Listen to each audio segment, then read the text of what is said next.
GeM TV நேயர்களுக்கு அன்பு வணக்கங்களை சொல்லிக்கொண்டு வழக்கம் போல் விநாயகப் பெருமானை வணங்கி இன்றைய 12 ராசிகளுக்கான பலன்களை காணலாம். இன்று 9/1/2025 மார்கழி மாதம் 25ஆம் நாள், குரோதி வருடம், நல்ல அற்புதமான குருவாரம், வியாழக்கிழமை. இன்றைய ஆதிக்க கிரகம் குரு பகவான்.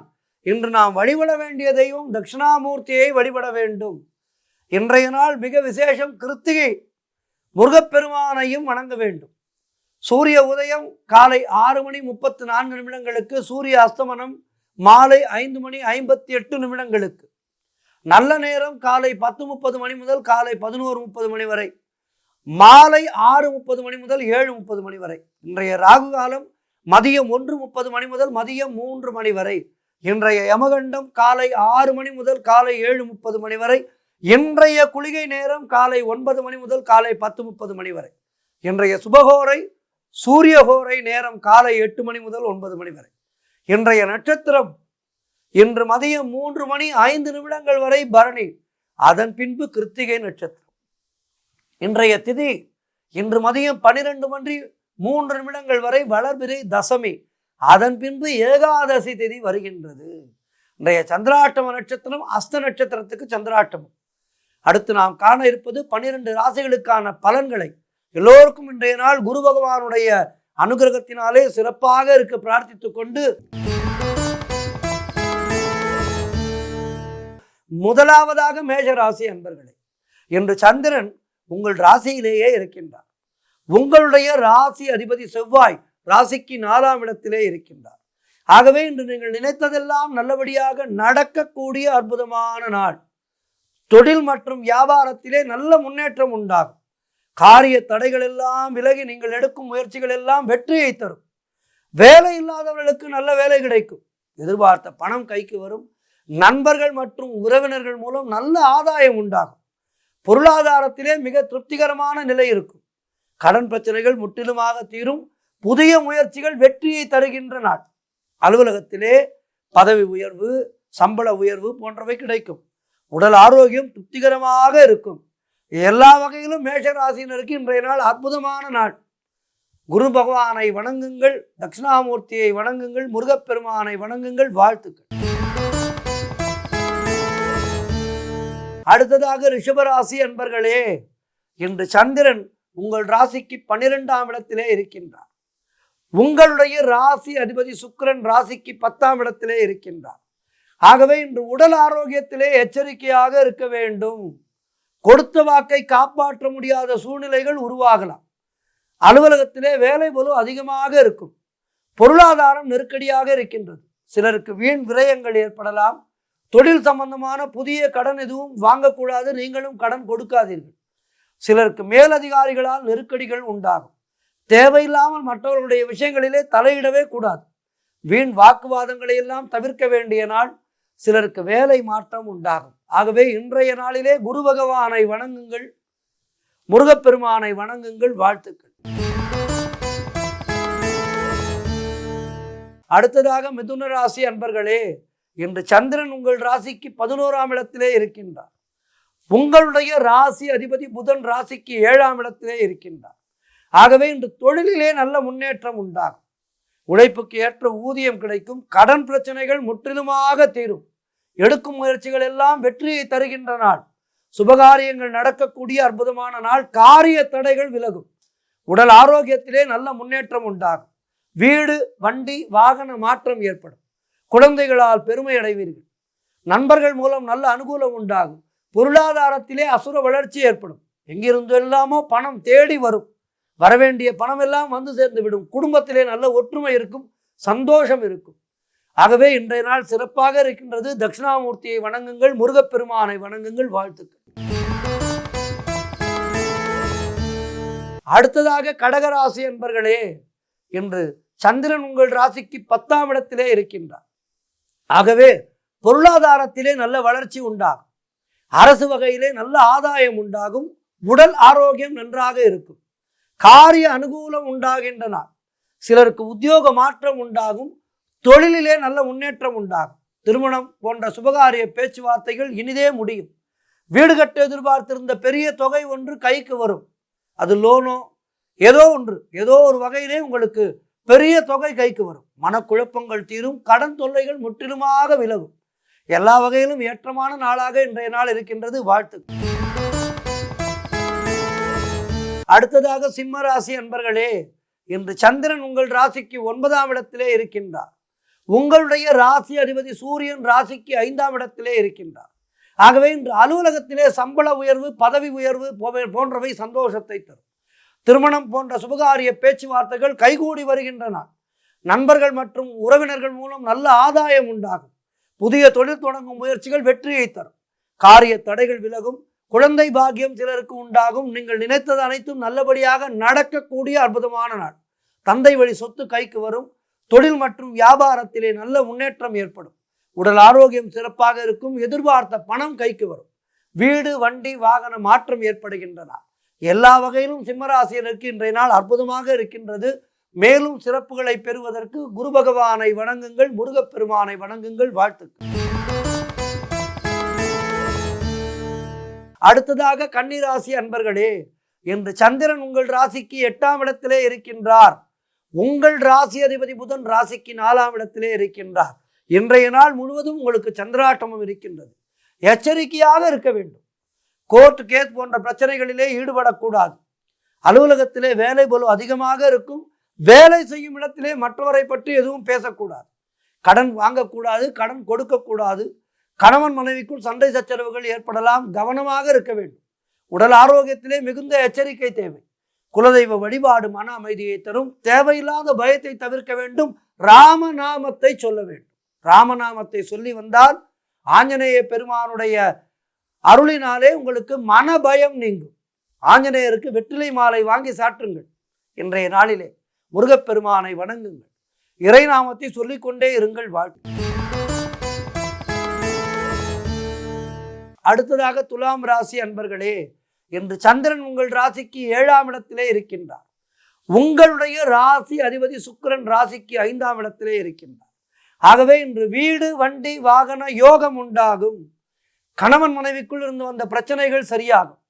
புதிய தொழில் முயற்சிகள் வெற்றியை தரும். நண்பர்கள் மூலம் நல்ல அனுகூலம் உண்டாகும். மனம் மிகவும் உற்சாகமாக காணப்படக்கூடிய நல்ல நாள்.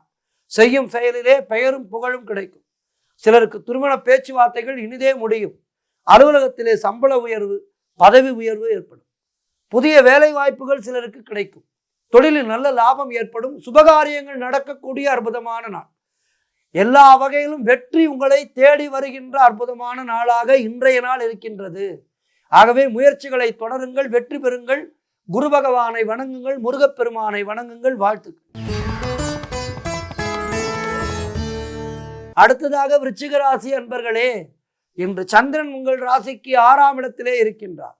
உங்கள் ராசி அதிபதி செவ்வாய் ராசிக்கு 9ஆம் இடத்திலே இருக்கின்றார். ஆகவே இன்று உத்தியோகத்திலே இருப்பவர்களுக்கு பணியிலே கூடுதல் கவனம் செலுத்த வேண்டிய நாள். கவனச்சிதறல் ஏற்படும். ஆகவே கவனமாக இருங்கள். தொழில் மற்றும் வேலையிலே புதிய முயற்சிகளை தவிர்க்க வேண்டிய நாள். திருமணம் போன்ற சுபகாரிய பேச்சுவார்த்தைகள் சற்று தாமதமாகும். நண்பர்கள் மற்றும் உறவினர்கள் மூலம் நல்ல ஆதாயம் உண்டாகும். உடல் ஆரோக்கியத்திலே எச்சரிக்கையாக இருக்க வேண்டும். குடும்பத்திலே கணவன் மனைவிக்குள் சண்டை சச்சரவுகள் வந்து செல்லும். ஆகவே கவனமாக இருங்கள். வீடு, வண்டி சம்பந்தமான விரய செலவுகள் சிலருக்கு ஏற்படலாம். கூட்டு தொழிலிலே மன வருத்தங்கள் உண்டாகலாம். ஆகவே இன்றைய நாளிலே என்ன செய்ய வேண்டும்? குரு பகவானை வணங்க வேண்டும். ராமநாமத்தை உச்சரிக்க வேண்டும். ஆஞ்சநேயரை சரணடையுங்கள். வாழ்த்துக்கள். அடுத்ததாக தனுசு ராசி அன்பர்களே, இன்று சந்திரன் உங்கள் ராசிக்கு 5ஆம் இடத்திலே இருக்கின்றார். உங்களுடைய ராசி அதிபதி குரு ராசிக்கு 6ஆம் இடத்திலே இருக்கின்றார். ஆகவே இன்று சிலருக்கு குழந்தை பாக்கியம் உண்டாகும். பூர்வீக சொத்திலே இருந்து உங்களுக்கு வரவேண்டிய பணம் கைக்கு வரும். கூட்டு தொழிலிலே நல்ல லாபம் ஏற்படும். கணவன் மனைவியிடையே நல்ல ஒற்றுமை ஏற்படும். புரிந்து கொள்ளுதல் ஏற்படும். சிலருக்கு சுப விரயங்கள் ஏற்படக்கூடிய நாள். பழைய பாக்கிகள் வசூலாகும். உழைப்புக்கு ஏற்ற ஊதியம் கிடைக்கும். கடன் பிரச்சனைகள் முற்றிலுமாக தீரும். சிலருக்கு புதிய வேலை வாய்ப்புகள் உண்டாகும். தொழில் மற்றும் வியாபாரத்திலே நல்ல லாபம் ஏற்படும். நண்பர்கள் மூலம் அனுகூலம் உண்டாகும். எல்லா வகையிலும் இன்றைய நாள் சிறப்பாக இருக்கின்றது. குரு பகவானை வணங்குங்கள், முருகப்பெருமானை வணங்குங்கள். வாழ்த்துக்கள். அடுத்ததாக மகர ராசி அன்பர்களே, இன்று சந்திரன் உங்கள் ராசிக்கு 4ஆம் இடத்திலே இருக்கின்றார். உங்களுடைய ராசி அதிபதி சனி ராசிக்கு 2ஆம் இடத்திலே இருக்கின்றார். ஆகவே இன்று உறவினர்களால் நல்ல ஆதாயம் உண்டாகும். வீடு வண்டி வாகன யோகம் உண்டாகும். தொழிலிலே நல்ல முன்னேற்றம் உண்டாகும். புதிய முயற்சிகள் எல்லாம் வெற்றியை தரக்கூடிய அற்புதமான நாள். குலதெய்வ வழிபாடு அனுகூலத்தை தரும். முன்னோர்களுடைய ஆசீர்வாதம் பரிபூர்ணமாக கிடைக்கும். கணவன் மனைவிடையே நல்ல ஒற்றுமை அதிகரிக்கும். சிலருக்கு தாய் வழி சொத்து கைக்கு வரும். உங்களுடைய காரியங்கள் அனைத்தும் நல்லபடியாக நடக்கக்கூடிய அற்புதமான நாள். திருமண பேச்சுவார்த்தைகள் சுபமாக முடியும். நீங்கள் நினைத்தது அனைத்தும் நல்லபடியாக நடக்கக்கூடிய அற்புதமான நாளாக மகர ராசியினருக்கு இருக்கின்றது. இன்றைய நாளிலே குரு பகவானை வணங்குங்கள், முருகப்பெருமானை வணங்குங்கள். வாழ்த்துக்கள். அடுத்ததாக கும்பராசி அன்பர்களே, இன்று சந்திரன் உங்கள் ராசிக்கு 3ஆம் இடத்திலே இருக்கின்றார். உங்கள் ராசி அதிபதி சனி ராசியிலேயே இருக்கின்றார்.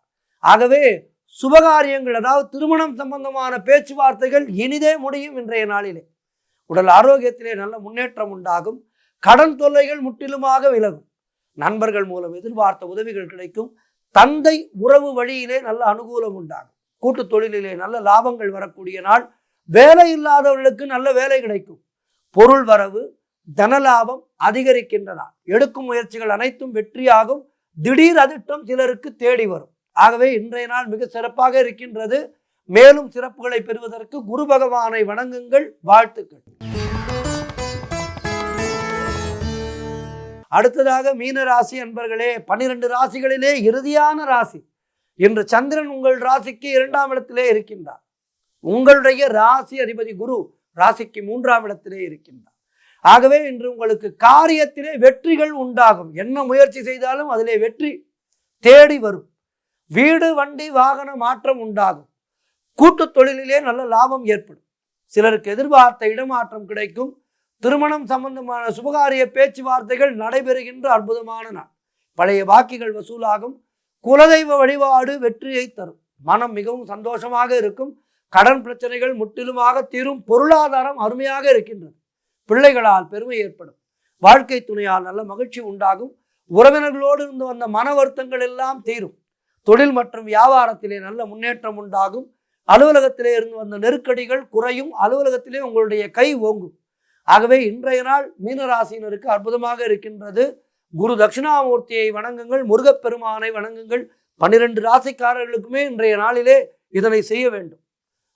குரு பகவானை வணங்கி முருகப்பெருமானை வணங்கி ஏற்றம் பெற வேண்டிய நாள் இன்றைய நாள்.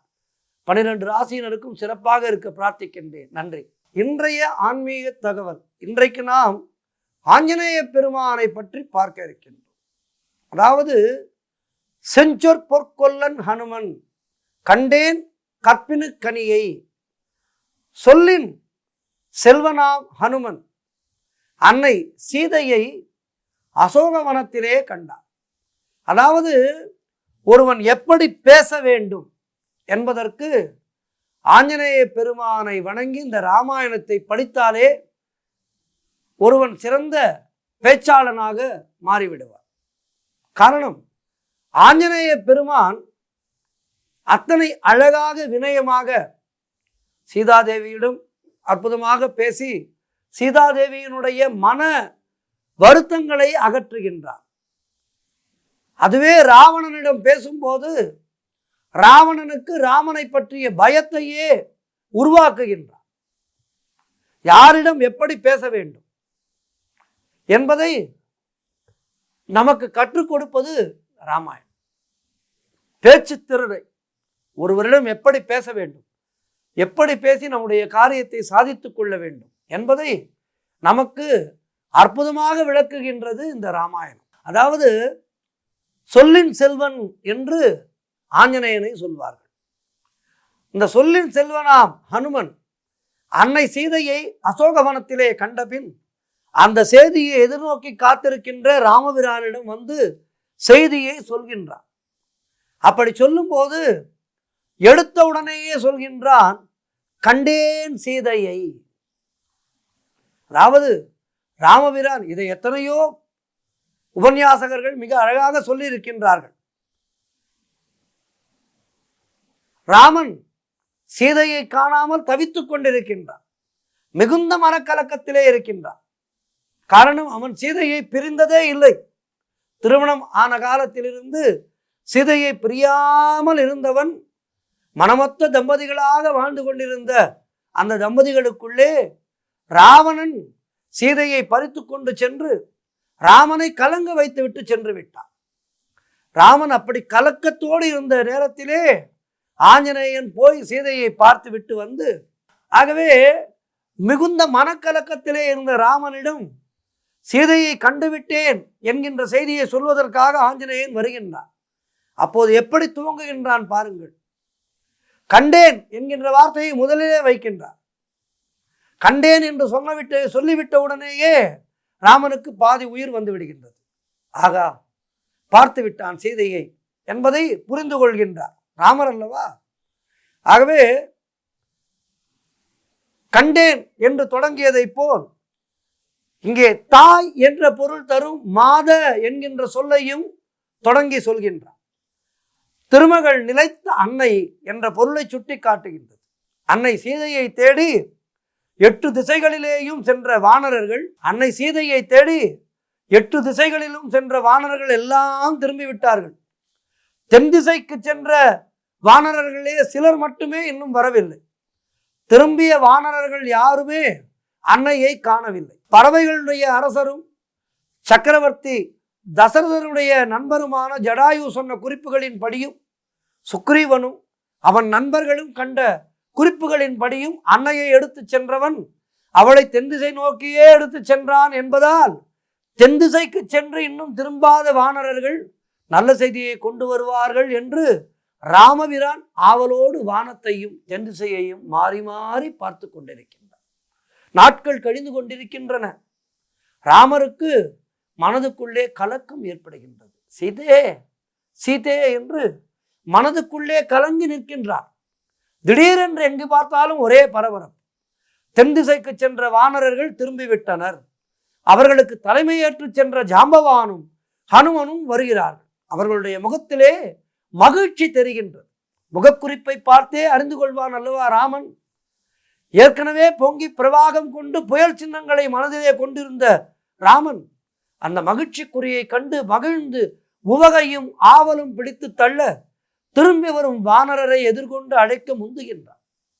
அந்த நேரத்திலே நாம இருந்தால் நாம் எவ்வளவு கஷ்டப்பட்டு கடலை கடந்து லங்கினியை கொன்று குருவுருவம் தரித்து இலங்கையிலே புகுந்து என்னென்னவெல்லாம் செய்து பின்னர் அன்னையை கண்டோம் என்று நம்முடைய பிரதாபங்களை பற்றி நாம் முதலிலே பேசி நாம் பட்ட கஷ்டங்களை எல்லாம் சொல்லி அதன் பின்புதான் சீதையை கண்டோம் என்று சொல்லி இருப்போம்.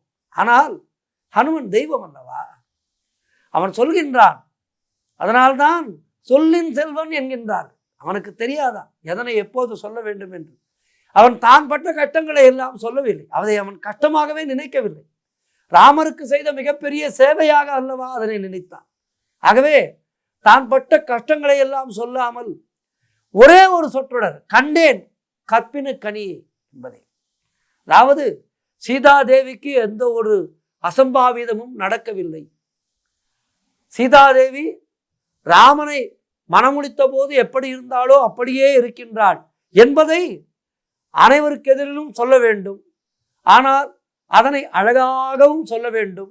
ராமன் மட்டுமே புரிந்து கொள்ளும் விதத்திலும் சொல்ல வேண்டும் என்பதற்காக மிக அழகாக சொல்கின்றான், கண்டேன் கற்பினுக்கனியை. இந்த வார்த்தையை கேட்டவுடன் ராமனுக்கு மகிழ்ச்சி தாங்கவில்லை. இதுவரை மலை போல் வளர்ந்து வந்த துயரங்கள் எல்லாம் ஒரே நொடியிலே தகர்ந்து போயிடும். அதுபோல் ஒரே நொடியிலே தன்னுடைய துயரங்கள் எல்லாம் தகர்ந்து போய்விட்டதை ராமன் உணர்கின்றான். இனி பயமில்லை, நம்முடைய சீதை நம்மை தேடி வந்து விடுவாள் என்கின்ற ஒரு தைரியமும் சந்தோஷமும் ராமன் முகத்திலே வருகின்றது. ஹனுமன் ஆவலுடன் ஒரே சொல்லிலே ஐயனின் துயரெல்லாம் தீர்த்து விட்டான். சீதையை கண்டேன் என்று சொன்னாலும் சரியாக இருந்திருக்காது. சீதையை என்ற சொல்லை கேட்டவுடனேயே ஐயோ சீதைக்கு என்ன ஆயிற்றோ என்று ஐயன் கலங்க வாய்ப்புண்டு. அதனால் முதலிலே கண்டேன் என்கின்ற பதத்தை போட்டான். அதே போல மாத என்று முதலிலே சொல்லி இருக்கின்றார். அப்புறம்தான் சமஸ்த ஜெகதாம் என்று சொல்கின்றார்கள். இந்த அடுத்த கேள்வியாக சீதை நலமா என்று கேட்பதற்கும் சுருக்கமாக கற்பினு கனியை என்ற சொல்லால் சொல்கின்றார்.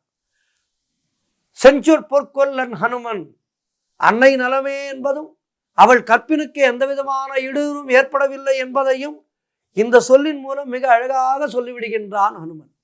அதன் பின்னரே நடந்த எல்லாவற்றையும் ஆறு அமர இருந்து பேசி தெரிந்து கொள்கின்றார்கள் அனைவரும். ஆகவே சிறப்பாக பேசுவது எப்படி என்பதை நாம் அறிந்து கொள்ள வேண்டும் என்றால் கம்பராமாயணத்தை படித்தாலே போதும். கம்பராமாயணத்தை படித்தால் நாம் இந்த உலகியல் வாழ்விலே எப்படி வாழ வேண்டும், யாரிடம் எப்படி பேச வேண்டும், எப்படி நம்முடைய காரியங்களை சாதித்துக் கொள்ள வேண்டும் என்பதையெல்லாம் நாம் அறிந்து கொள்ளலாம். ஆகவே ராமாயணமும் மகாபாரதம் நமக்கு இரு கண்கள். இந்த இரு கண்களிலே நாம் உலகத்தை பார்க்கலாம். உலகத்திலே வாழ்வதற்கான மிகச்சரியான வழியை நமக்கு சொல்வது ராமாயணமும் மகாபாரதம். இவை நம்முடைய பொக்கிஷங்கள். மீண்டும் நாளை சந்திக்கின்றேன். நன்றி, வணக்கம்.